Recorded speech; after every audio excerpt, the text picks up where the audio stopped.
म्हणून तुम्हाला मी सांगेन की ज्ञानदेव काय, तुकाराम काय, अगदी शुकदास महाराज काय, या सगळ्यांचं सांगणं एक असतं की तुम्हाला जगणं सुंदर करायचं असेल तर संतांच्या सहवासात या. जगणं सुंदर कराय, अरे पुढा स्नेह पाझरे, माघा चालती अक्षरे, शब्द पाठी अवतरे, कृपा अधि.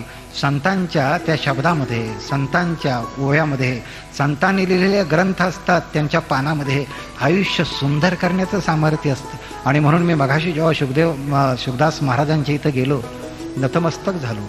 तेजपुंज मूर्ती मी पाहिली, चैतन्य मला सगळं दिसलं. माऊलीची माया त्या डोळ्यातनं पाझरताना दिसली. सहजपणे हाताकडे लक्ष गेलं. केवढं मोठं हे असं एक तेजपुंज व्यक्तिमत्व आहे. तुम्हाला सांगतो की आपट्याच्या पानानं आपण दसरा साजरा करतो आणि आंब्याच्या पानानं आपण पाडवा साजरा करतो, पण आयुष्य जर तुम्हाला साजरं करायचं असेल तर शुकदास महाराजांच्या तळहाताच्या पानानंच ते साजरं होऊ शकतं, याच्यावरही माझा विश्वास आहे. समोर डॉक्टरांच्या निमित्तानं ते त्यांची तपासण्याची खोली बघायला गेलो.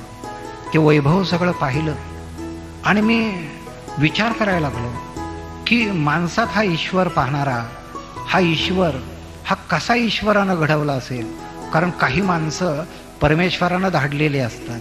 कारण समाज जीवनाचा मंडळी जेव्हा तोल जातो, नीतितत्वांचा ऱ्हास होतो, माणसाला नेमका धर्मच कळत नाही, तेव्हा मानवतेची गीता सांगण्यासाठी असे काही महाराज या भूमीवरती अवतरतात आणि त्यानंतर ते मानवतेची गीता तुम्हाला सांगायला लागतात. आज सुद्धा गरज तुम्हाला या गीतेची आहे.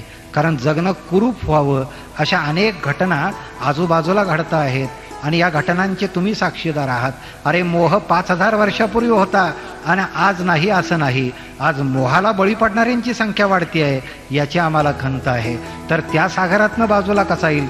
जीवन हे सगळं असं सागरासारखं असतं, पण याच जीवनाच्या सागरामध्ये दुःखाच्या मासोळ्या असतात, मोहाच्या मगरी असतात. पण याच सागरामध्ये तुम्हाला शंख शिंपल्यांच्या मध्ये माणिक मोती सुद्धा लपलेले असतात. एखादा जन्म घेतो महापुरुष विवेकानंदांसारखा, शुकदास महाराजांसारखा, आणि जीवनाच्या महासागरावरतीच असा गळ टाकतो आणि त्या गळातनं उचलतो फक्त खालची रत्न, जी मानवी मूल्यांची रत्न असतात, आणि मग त्या रत्नांची मिरवणूक या हिवऱ्याच्या रस्त्यावरनं सुरू होते. तिथं माणसं नतमस्तक होतात.